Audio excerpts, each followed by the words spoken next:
Atención. Este podcast está diseñado con fines educativos y está dirigido al personal de salud. No debe de ser tomado como una opinión médica. La Asociación Mexicana de Gastroenterología presenta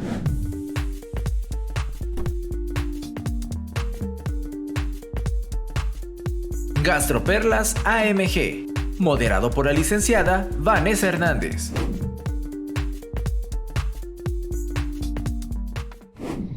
Hola, ¿qué tal? Bienvenidas y bienvenidos al episodio número 42 de este podcast llamado Gastroperlas.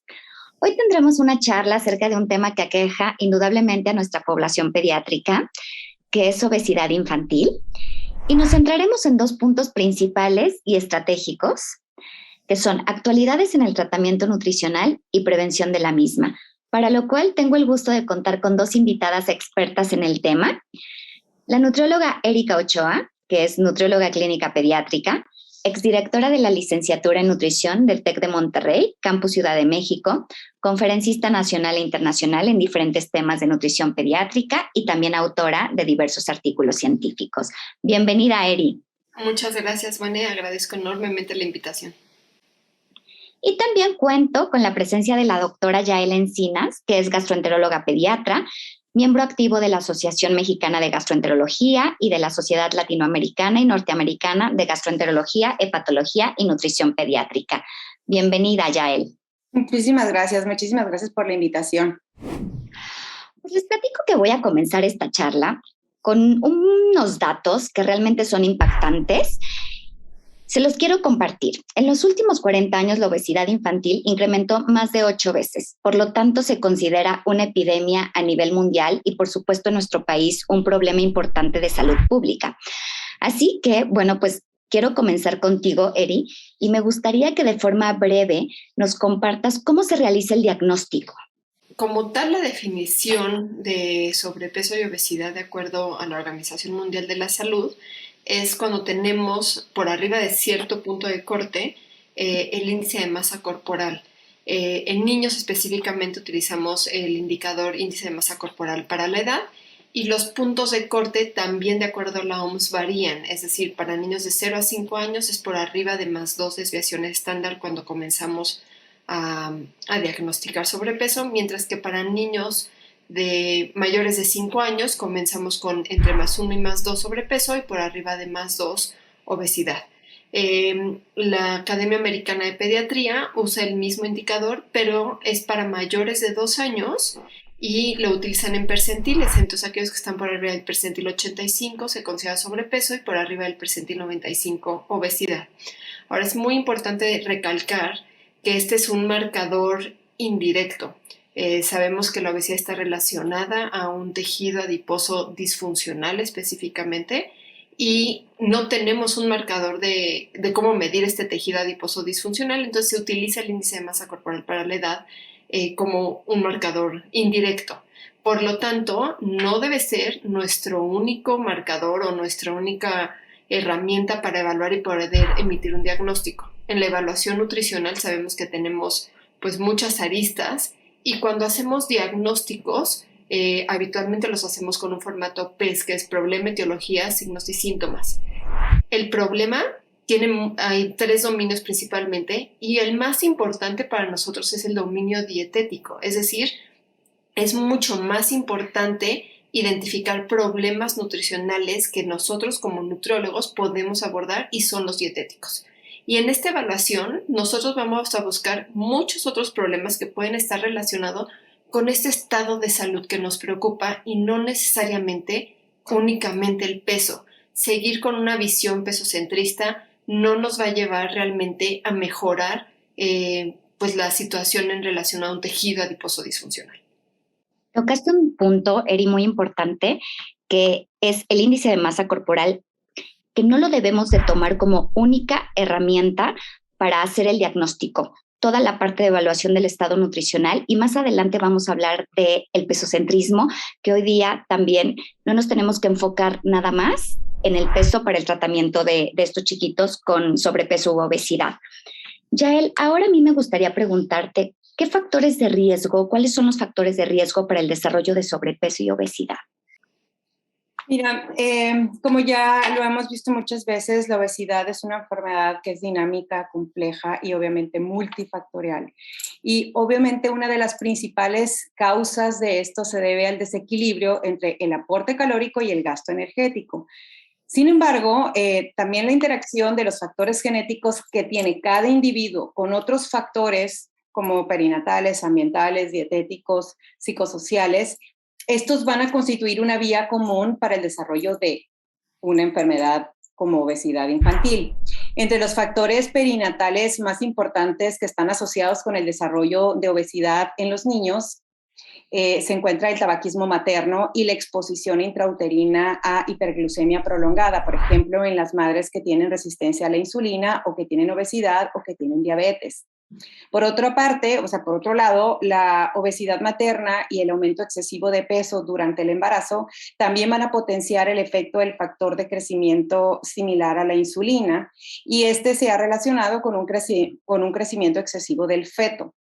También se han observado algunas concentraciones más altas de leptina, interleucina 6 y resistencia a la insulina en recién nacidos cuyas madres eran obesas.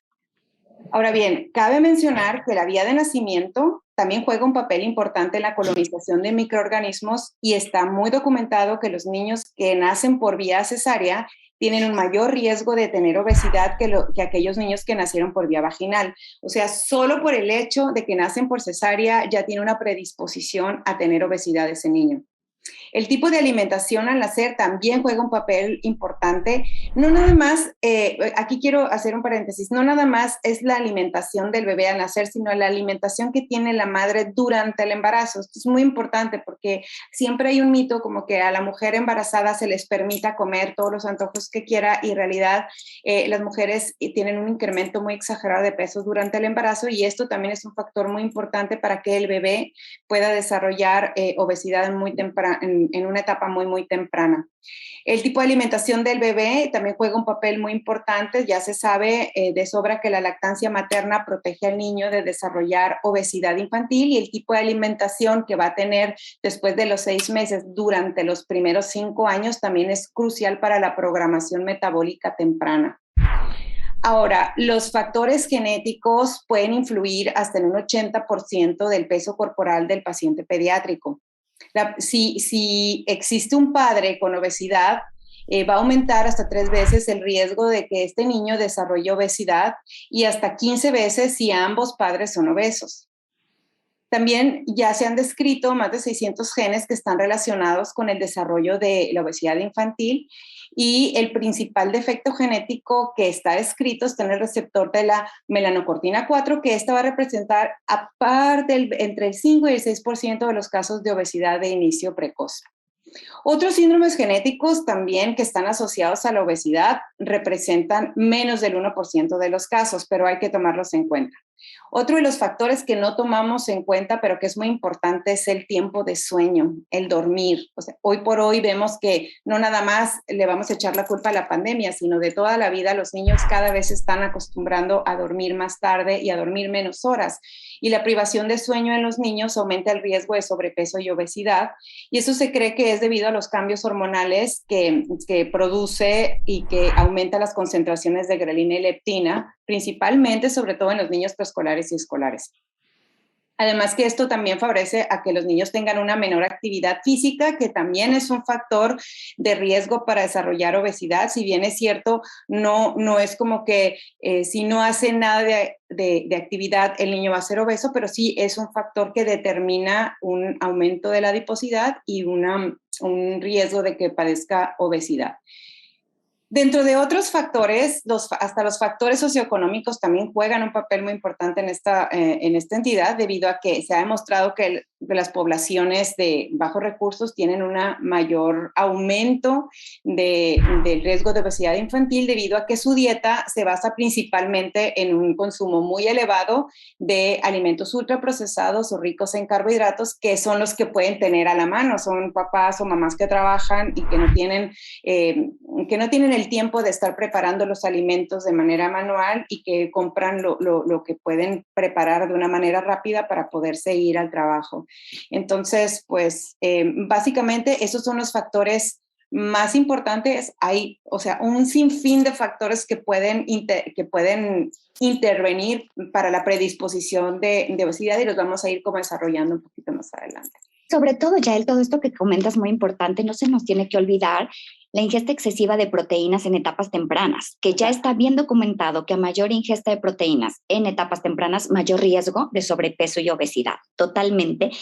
Y para completar un poco esto que nos comentaba Yael, porque ya nos decías de forma muy atinada y acertada que existen diferentes factores de riesgo, pero una vez que ya tenemos al paciente en nuestro consultorio, Eri, yo te quiero preguntar, ¿qué factores o sobre, sí, básicamente, qué factores de riesgo tenemos que ir a evaluar específicamente? Porque Claro. tenemos un acrónimo, perdóname, que ya está muy bien descrito, que es el SALAD, y que me gustaría que nos compartieras un poquito acerca de esto. Definitivamente, como dijo Yael, muchos de estos factores vienen mucho más atrás, preconcepcionales, durante la gestación, en los primeros años de vida, y son factores que ya no podemos modificar, que ya nos plantearon un riesgo. La mayoría de los niños no llegan en estos primeros años, sino que llegan pues mucho más tardío.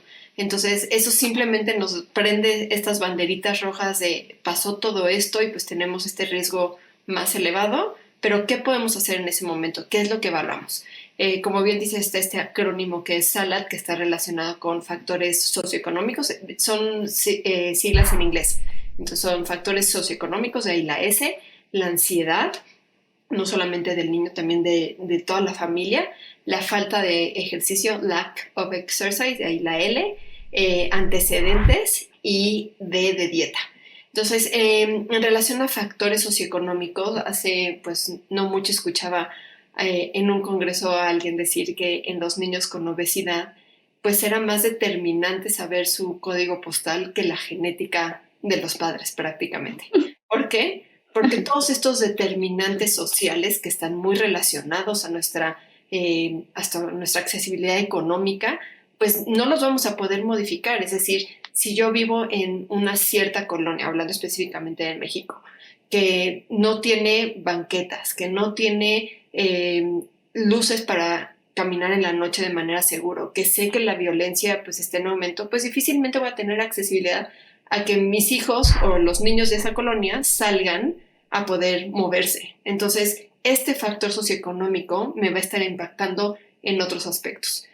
Lo mismo pasa con los alimentos, ya ella lo mencionaba, la tendencia a tener más alimentos ultraprocesados, bebidas azucaradas, está relacionado con la accesibilidad y disponibilidad de alimentos. Entonces, probablemente si yo vivo en estas zonas, mi accesibilidad a cierto tipo de alimentos, económicamente lo que puedo costear, pues es mucho más bajo y estos productos suelen de ser de precios mucho más accesibles. También es importante considerar en la parte socioeconómica cuáles son las actividades de los cuidadores principales. Cuando los cuidadores principales trabajan los dos, muy probablemente los niños van a estar a cargo de alguien más. Y entonces esas personas son las que toman las decisiones. O a lo mejor están trabajando todo el día y entonces los niños son los responsables de prepararse los alimentos. Entonces sabemos que no los queremos poner en riesgo y entonces son alimentos que no se tienen que cocinar, ya vienen prácticamente hechos y entonces nuevamente caemos en esta parte de los procesados. La ansiedad, creo que esto lo podemos visualizar muy bien en la pandemia, cómo nuestra ansiedad llevó a que elijamos ciertos alimentos con mayor frecuencia, cómo nos vamos a comportar en relación a los problemas que tenemos en el día a día. Y este estrés o esta ansiedad también se ha relacionado con un mayor riesgo o incremento a desarrollar obesidad. La falta de ejercicio, y no es solamente ejercicio como tal, sabemos que hay definiciones diferentes, actividad física. Cada vez somos más sedentarios. El otro día, por ejemplo, aquí en su casa, compramos una cosa para el garrafón de agua que nada, se aprietas un botón y sale el agua. Y entonces me quedé pensando que yo de niña, si quería agua del garrafón, era con una bombita y tenía que estarle dando así. Entonces, yo sé que parece una tontería, pero que un niño de 5 años tenga que usar la bombita, pues es una actividad física. En cambio, ahora nada más llegan y le aprietan un botón y así es toda su vida. Entonces, sí necesitamos tener más espacios para incrementar esta actividad física, no necesariamente ejercicio como tal, pero actividad física. Y bueno, los antecedentes, claramente ya él ya habló de estos riesgos de Si tengo un padre con un tejido adiposo disfuncional, pues la probabilidad de que yo también lo tenga pues es mayor, y no necesariamente es genético, sino que tenemos todos estos factores que ya estuvimos hablando. Y la dieta, aquí creo que es algo muy importante, que simplemente por ver una persona de cuerpo grande asumimos ciertos patrones dietéticos. Y ahí sí tenemos que hacer una evaluación extensiva. Nos podemos llevar muchas sorpresas de personas de cuerpo grande que sí hacen actividad física, que sí comen relativamente saludable, y es justamente aquí donde vamos a encontrar nuestras áreas de oportunidad, donde si yo no estoy evaluando solamente el peso, voy a poder decir, en todo este patrón dietético, en todo este patrón de estilo de vida, estas son las cosas que me puedo centrar a mejorar y que eventualmente y posiblemente me van a impactar en el peso, en el tejido adiposo específicamente que quiero, pero me va a impactar en muchas otras aristas de la vida que van a ser más relevantes. Indudablemente este acrónimo es de utilidad y es muy valioso para la consulta. Entonces lo vamos a dejar por aquí, no lo olviden, que es SALAD, porque nos toca los puntos específicos a los cuales nos tenemos que referir ya con los pacientes. Pero otro punto también muy importante que quiero tocar es la parte de cómo abordar a los niños, porque nosotros como profesionales de la salud tenemos que estar sensibilizados y darle importancia a las palabras, porque algunas veces se nos olvida. Entonces, Eri, yo te quiero preguntar, ¿cómo abordamos a los niños y cómo abordamos a los papás cuando pues, nuestro paciente ya tiene sobrepeso u obesidad? Nuestro lenguaje importa mucho. Hoy en día cada vez somos más conscientes de este lenguaje y no solamente verbal, sino corporal. Incluso las cosas que podemos tener en un consultorio tienen que ser equipo, tienen que ser muebles que puedan ser adecuados para cualquier tamaño de cuerpos. Desde ahí empezamos siendo más inclusivos, siendo más empáticos. El mundo se adapta, no ellos se tienen que adaptar a nuestras percepciones únicamente. Tenemos que ser muy empáticos con las palabras y muy cuidadosos. Tendemos a estigmatizar mucho inmediatamente. Entonces, número 1, despersonalizar a la enfermedad. Es decir, decimos el diabético, no, decimos la persona que vive con diabetes, el niño que vive con obesidad, el niño de cuerpo grande.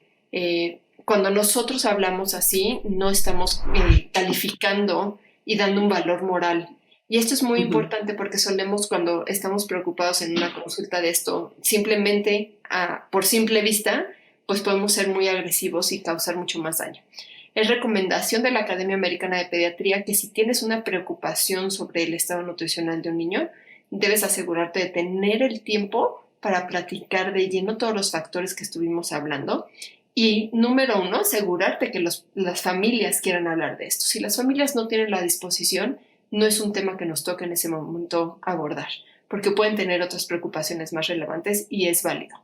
Ser muy cuidadosos cuando enseñamos gráficas, porque solemos decir, esta es la gráfica, aquí está el punto donde debería estar. El punto. Y nuevamente, podemos ser más empáticos y sí, esa es una cosa de la evaluación, pero podemos hablar sobre todas las áreas de oportunidad que tenemos en alimentación, en actividad física, y a partir de eso realmente crear metas. Evitar pequeñas palabras como gordito, está chubby, está chonchito, son palabras que se consideran denigrantes. Entonces, mejor hablar con las palabras tal cual. Estamos preocupados por su estado nutricional. El estado actual es sobrepeso. Tal cual las palabras y sin el valor moral, sin un juicio. Y sensibilizar a los papás también, que éxito no es que en cada consulta el niño tenga un descenso ponderal, ni siquiera es así, que eso no tiene que ser así, que tenemos, como tú bien lo dijiste al inicio, aristas, muchas, sí, con las cuales vamos a ir trabajando y no centrarnos otra vez en este pesocentrismo. Pero ahora, Yael, yo te quiero preguntar, ¿qué estudios de laboratorio o gabinete son los indicados? Ya, en una consulta pediátrica de rutina no se solicitan exámenes de laboratorio a menos que estemos ya sospechando de algún tipo de comorbilidad. Yo les quiero decir que hay dos tipos de consulta. El niño que habitualmente viene a consulta por otra enfermedad y es cuando uno como pediatra lo que está haciendo es prevención. Aprovechar cada consulta por la razón que sea para inculcar el cambio de hábitos, para inculcar y prevenir la obesidad, más bien para inculcar buenos hábitos y prevenir la obesidad. Y existe la consulta en donde el niño ya viene, ya viene con un estado de obesidad, ¿no? O sea que habitualmente los niños vienen por alguna otra patología y uno está viendo al niño con un gran sobrepeso, pero los padres no lo traen por ese motivo, lo traen por otro. Y aquí es cómo vamos nosotros a buscar las palabras adecuadas para explicarle a los padres que lo realmente preocupante es su problema de obesidad y no la patología por la cual están acudiendo. Creo yo que uno de los factores que se necesitan es perderle el miedo también a esto, porque es un tabú acerca de la terminología y el acercamiento a los pacientes con obesidad y a los padres con obesidad. Y creo que cuando un niño llega con obesidad al consultorio, ya de entrada vamos tarde. Y necesitamos ser muy directos y energéticos con los padres para que realmente nos puedan comprender. Y yo les comentaba que en mi consulta habitualmente pregunto a los padres si padecen alguna enfermedad y habitualmente dicen que no y les pregunto, ¿tienen sobrepeso? Y dicen sí, y entonces yo les digo, eso es una enfermedad. La mayoría no lo ve como una enfermedad para ellos, entonces tampoco lo ve para los niños. Cuando ya tenemos un niño que tiene un sobrepeso y además sospechamos que tenga una comorbilidad, entonces sí es importante iniciar un abordaje como tal y hacer exámenes complementarios que nos puedan ayudar para descartar algún tipo de comorbilidad.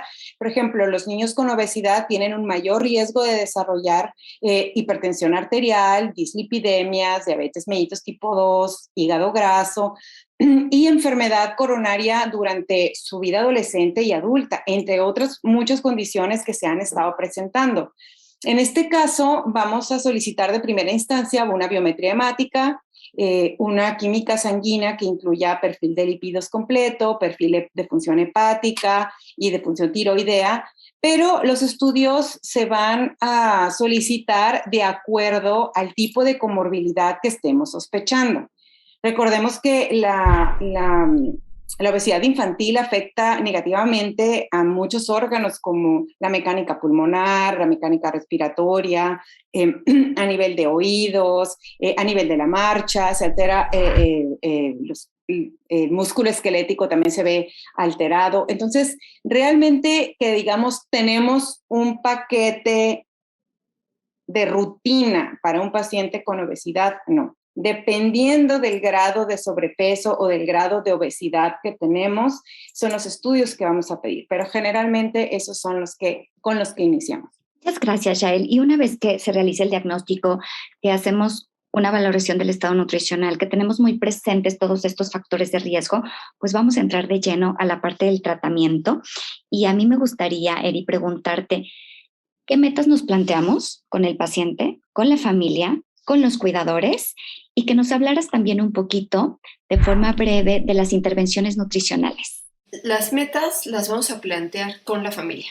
Es indispensable que cuando nosotros hacemos esta evaluación identifiquemos cuáles son las áreas de oportunidad y en conjunto las vamos a crear estas metas con una terminología SMART, específicas, medibles, alcanzables, realistas y con una temporalidad.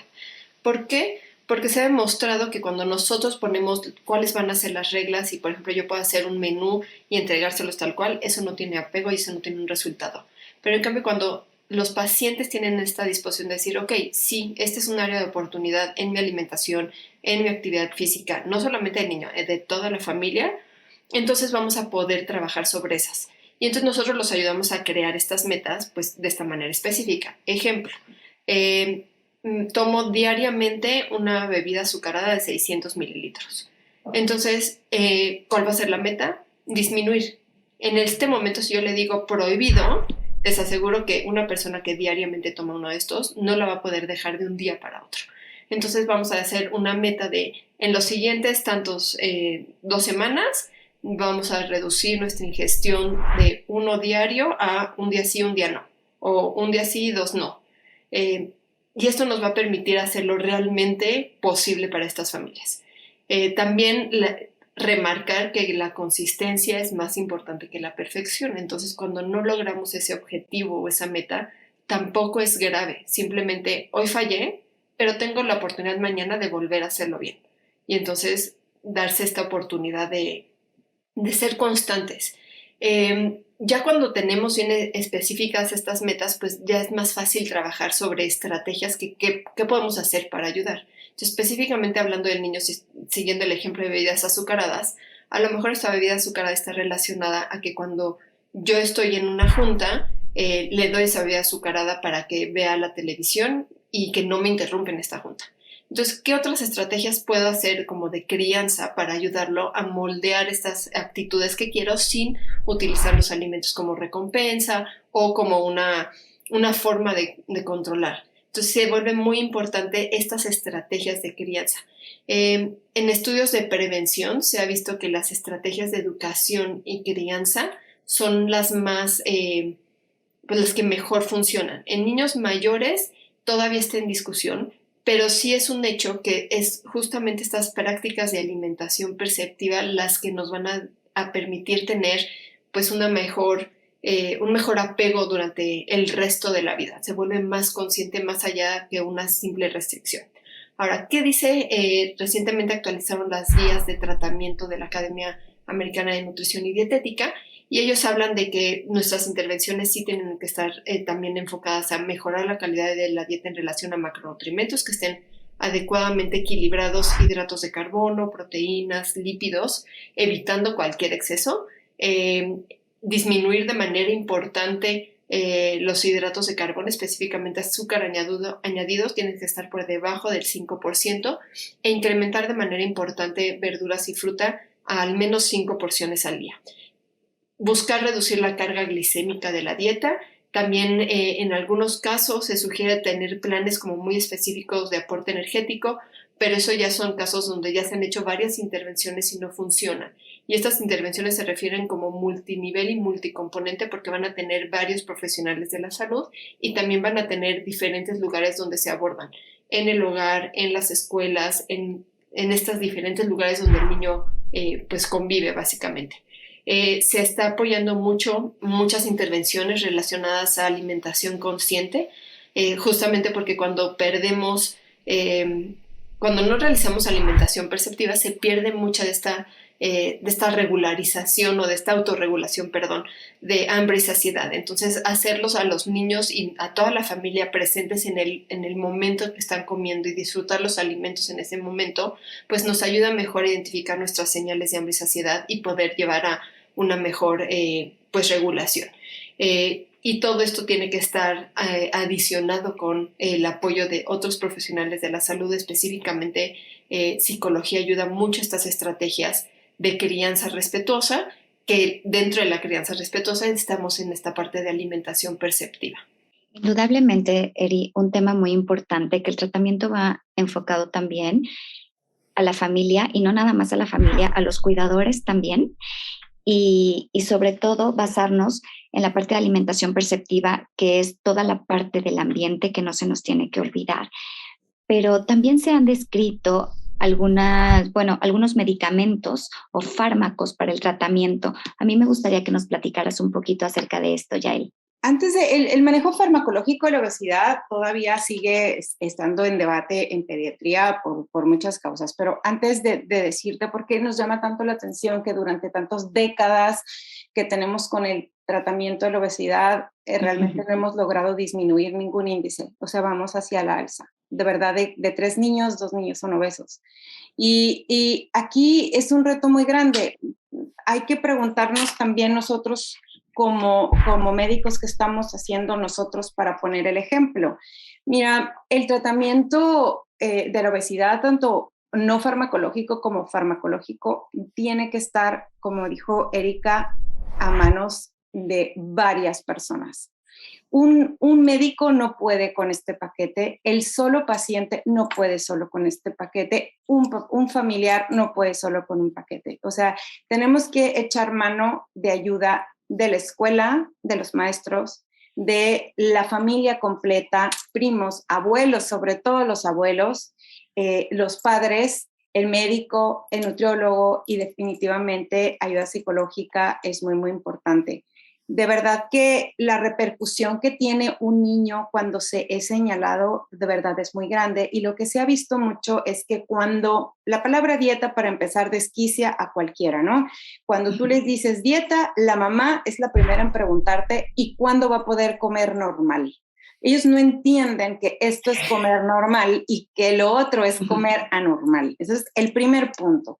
El segundo punto es que al niño habitualmente se le dice, tú no puedes comer. Dígale usted, doctora, porque el niño no hace caso y no entendemos que el niño es un enfermo, ¿sí? El decirle, tú no puedes, tú ya sabes que no puedes, mientras el niño ve que todos los demás lo están consumiendo y que él es el único que no puede, en automático su cabeza le dice, yo soy defectuoso, yo soy anormal, no soy suficiente, me quieren castigar y se les vuelve una obsesión. Y esto debe de ir de la mano con mucha educación porque es un tratamiento que debe de ser completamente familiar. O sea, no se está tratando exclusivamente al niño, se está tratando a toda la familia, porque si el niño tiene malos hábitos, seguramente pues los padres de ahí los aprendió. Entonces, de primera instancia es un tratamiento familiar. Ahora, muchos de los trabajadores de la salud tienen también sobrepeso y obesidad, entonces les cuesta mucho trabajo hacer este tipo de recomendaciones. Desde el pediatra ofrece una paletita al niño que es azúcar añadido. Entonces, ya de ahí es todo una cascada de cambios que debemos hacer si queremos frenar esta epidemia, porque no vamos a la mejoría. O sea, esto va aumentando cada año aumenta la prevalencia de obesidad infantil. Los tiempos de hora de pantalla, que también es parte del tratamiento no farmacológico, deben de disminuir. Ya la Academia Americana de Pediatría ha recomendado que en niños menores de 2 años no se les permita la exposición a las pantallas de los celulares ni de las tabletas, y que en los niños mayores la exposición no sea más de 2 horas en todo el día. Entonces, también la pandemia ha venido a complicarnos la situación porque llevan 7 horas de pantalla con las clases en línea, más los niños con videojuego. Entonces, estas nuevas modificaciones le han dado, o sea, en la torre al estado nutricional de los niños. Entonces, cuando llegan con nosotros, antes de pensar en un tratamiento farmacológico que no es tan fácil de terminar, necesitamos tratar de ajustarnos en el tratamiento no farmacológico, ver las horas de sueño del niño, la ingesta de líquidos, qué tipo de líquidos, que los papás también se incluyan en el plan de alimentación y explicarles que no es la clásica dieta que les vamos a dar de media tortilla con 3 cucharaditas de pollo. No es así, debe desayunar bien, comer bien, cenar bien, su colación, y no tratar de evitar el estar pique, pique, pique, pique, pique. Esa es una consideración que a mí me gustaba, yo quería tocar, porque cada vez veo que la obesidad se comporta como una situación de adicción a la comida, exactamente igual como la adicción a las drogas. Y es más fácil, creo, tratar la adicción a las drogas y dejar las drogas que dejar el pan, el azúcar y la comida chatarra, esa es la verdad. Y hay diferentes tipos de tratamientos para diferentes tipos de niños. El niño que ya tiene una comorbilidad, porque ya tiene hígado graso, porque ya tiene resistencia a la insulina, porque ya tiene diabetes tipo 2, porque ya tiene manifestaciones cutáneas, porque ya tiene depresión, estamos hablando de un niño gravemente enfermo. Aquí ya la prevención no nos alcanza, el apapacho no nos alcanza. aquí tenemos que tomar medidas drásticas. Aquí sí, en algunas ocasiones tenemos que echar mano de algunos fármacos. Dentro de los más frecuentes tenemos a la metformina, que se considera un fármaco de primera línea en los niños que son diabéticos, tanto adolescentes, los niños diabéticos y los niños con obesidad que ya sean adolescentes. Desgraciadamente, el tratamiento farmacológico para niños más pequeños no es viable por muchas razones, pero bueno, sí hay tratamiento farmacológico, hay varios medicamentos que se han puesto en la mesa, como también lo es el Orlistat. Sin embargo, va acompañado siempre de cambios en la alimentación. Quien crea o diga que es un tratamiento con límite de tiempo y que va a volver a los mismos hábitos y el niño se va a curar, no es así. Esto no se cura. Se trata, pero no tiene cura. La diabetes hasta el día de hoy no tiene cura. Se trata. El hígado graso también es una entidad por la que realmente ahorita estamos muy preocupados porque es una de las causas principales de trasplante hepático en niños y se debe justamente al sobrepeso. Orlistat también es uno de los tratamientos. Este es un inhibidor de las lipasas gastrointestinales que impide la absorción de las grasas de la dieta hasta en un 30%. Sin embargo, no es tan fácil porque habitualmente no dejan las grasas y ocurren muchos accidentes que afectan a su estado psicológico también a los niños y tienen muchos efectos adversos que limitan su uso. En los niños con hígado graso también se han utilizado, por ejemplo, algunos antioxidantes como la vitamina E. No hay suficientes estudios que digan que realmente tiene una gran repercusión, pero sí tiene sí tiene una función protectora, digamos. Hay otros fármacos que también se han utilizado de forma no específica en el tratamiento del sobrepeso de la obesidad, como es el topiramato y los análogos del receptor del péptido 1 similar al glucagón, como es la exenatida y la liraglutida. Y estos se han utilizado en adolescentes entre 12 y 17 años con obesidad. Pero aquí la preocupación es qué pasa con los niños que tienen 3 años de edad y ya tienen obesidad. ¿Qué vamos a hacer con estos niños? Entonces, pues bueno, siguen en investigación algunos de los fármacos.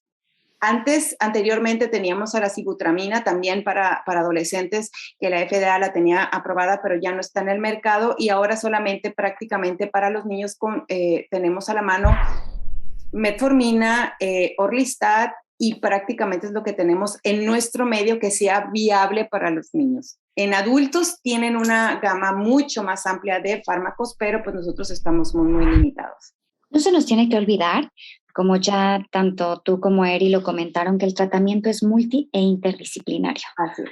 Tiene que ser tratado por un conjunto de especialistas en el tema y finalmente, y no menos importante, y sobre todo que nuestros esfuerzos se tienen que tratar en la prevención.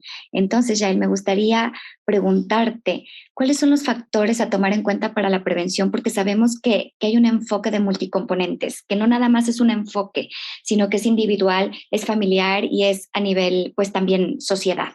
Mira, desgraciadamente cuando ves al paciente llegar, por la razón que sea, por cualquier otra causa, aunque no sea obesidad, ves a los padres con sobrepeso en la gran mayoría de los casos. No voy a generalizar, pero en la gran mayoría de los casos. Ahí es importante empezar a educar, porque no nos queda más que reeducar a ese paciente e incluso reeducar a muchos colegas nuestros en cuanto a la premiación y a la actitud. O sea, es preferible cambiar el premio por el buen comportamiento del niño en la consulta con estrellitas o stickers que ofrecerles paletas de dulce y chocolates a los niños. Tenemos que quitar esa mentalidad que la felicidad que ocasionan este tipo de dulces realmente son necesarios para el niño. O sea, siempre hay que quitarnos ese estigma de pobrecito, es que es niño y son alimentos para niños. No. Los niños merecen la mejor comida porque son niños.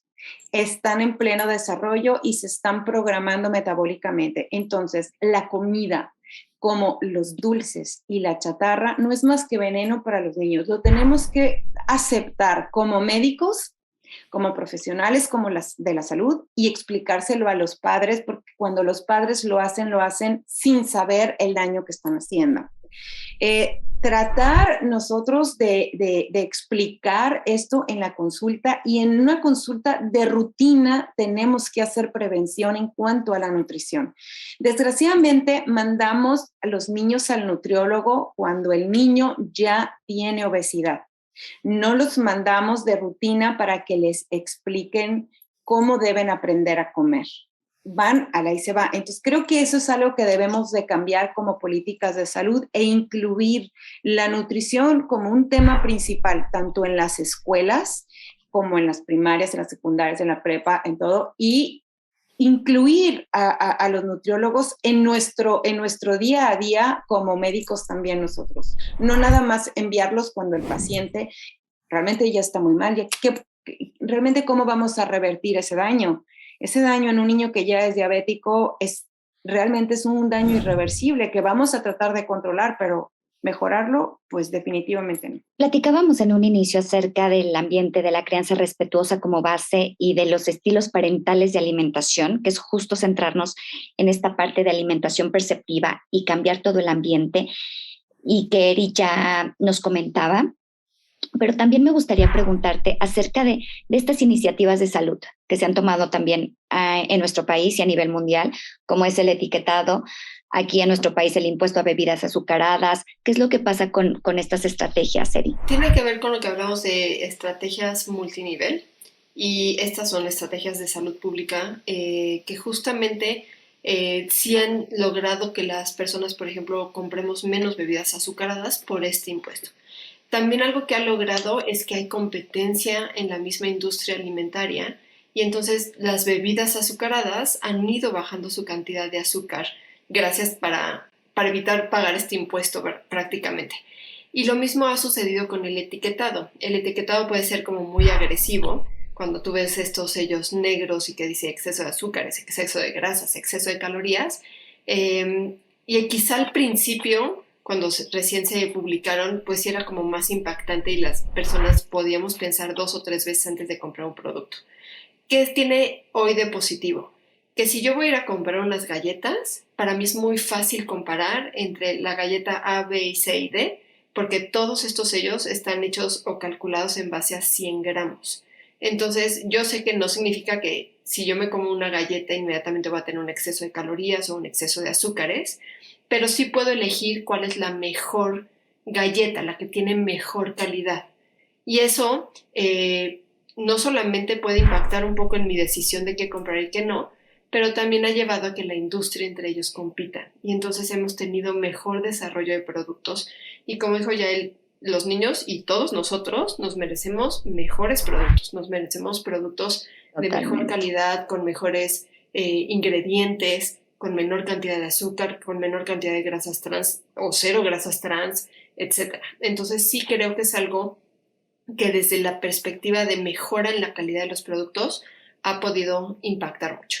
Ahora, aquí yo difiero un poco de Yael. Sí creo que la alimentación no es solamente algo biológico, tienen compuestos emocionales y sociales, y claramente no se trata de que la felicidad sea solamente por el alimento, pero estoy segura que todos nosotros, si pensamos en algo relacionado a nuestros papás o un momento feliz de nuestra vida, lo podemos asociar también a algún alimento. Y no necesariamente tiene que ser un dulce o algo altamente procesado, pero sí tenemos este componente emocional. Y de ahí que la alimentación basada en crianza respetuosa te ayuda mucho a tener una buena relación con los alimentos. Es decir, no van a estar prohibidos los jugos toda mi vida.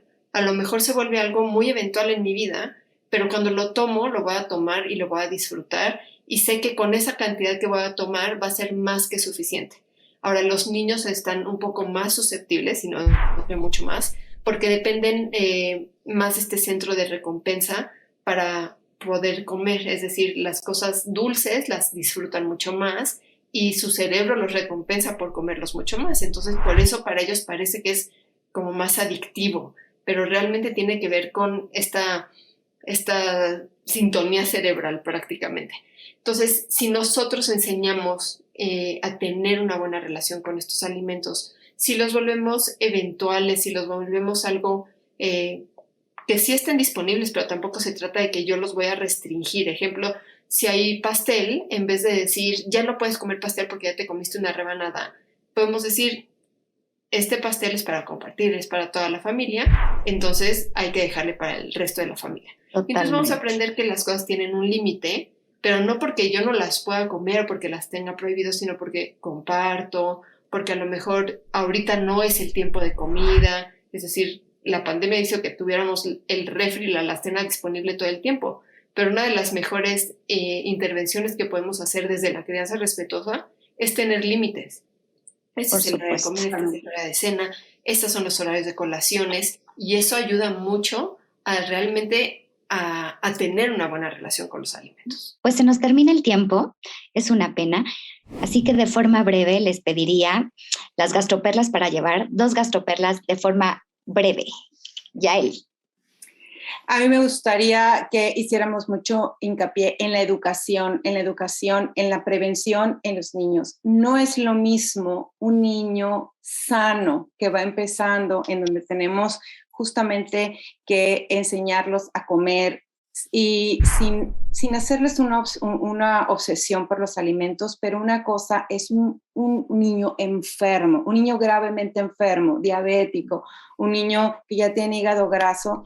Es totalmente diferente el abordaje nutricional y no nos podemos dar ciertos lujos porque su vida depende de ellos. Entonces yo quisiera invitar a los médicos a que hiciéramos esta reflexión sobre qué estamos haciendo nosotros para aprender sobre la nutrición y el manejo para los niños e insistir en los padres sobre la educación para comer, el no castigar a los niños, el tratar de ayudarles a que tengan unas mejores opciones y tengan mejores decisiones que tomar. Muchas gracias, Eri. Yo empezaría con ser más empáticos y estigmatizar menos. No nos casemos con que simplemente por ver un cuerpo de tamaño grande inmediatamente estamos pensando en alguien enfermo o en alguien que es flojo o que los papás no lo cuidan bien o es todo lo que está en torno al estigma del cuerpo grande, al estigma de la obesidad. Los profesionales de la salud tenemos grandes sesgos justamente y entonces eso se ha demostrado que puede impactar de gran manera en la autoestima y llevar a muchas prácticas no saludables que a la larga también incrementan el riesgo de trastornos de la conducta alimentaria. Entonces nosotros nos toca pues ser muy cuidadosos con nuestro lenguaje y con nuestros sesgos. Y como dijo Yael, la prevención siempre va a ser mejor que tener que tratar algo. La prevención de los 0 a los 5 años es la que tiene más evidencia de un nivel moderado que funciona justamente, porque es cuando estamos creando esta óptima relación con los alimentos. No se trata de que después no podamos tener una buena relación, simplemente que estos años son pues, los primordiales. Entonces, practicar esta alimentación perceptiva se vuelve indispensable para que si nosotros no tuvimos esa buena relación, pues sanemos nosotros como adultos y también ayudemos a que nuestros hijos tengan esta buena relación. Totalmente de acuerdo. Así que, por favor, no olvidemos prevención, porque como bien lo comentaba Erika y Yael, la evidencia disponible que nos indica grandes beneficios de mejorar la nutrición y el estilo de vida durante los primeros años de vida y que esto va a impactar a corto, mediano y largo plazo. Pues no me resta más que agradecerles. Espero que lo hayan disfrutado a todo el auditorio que nos escucha y muchas gracias, Erika. Muchas gracias, Yael. Hasta la próxima. Gracias. Esto fue Gastroperlas AMG. Los esperamos en la próxima emisión. La Asociación Mexicana de Gastroenterología presentó. Atención. Este podcast está diseñado con fines educativos y está dirigido al personal de salud. No debe de ser tomado como una opinión médica.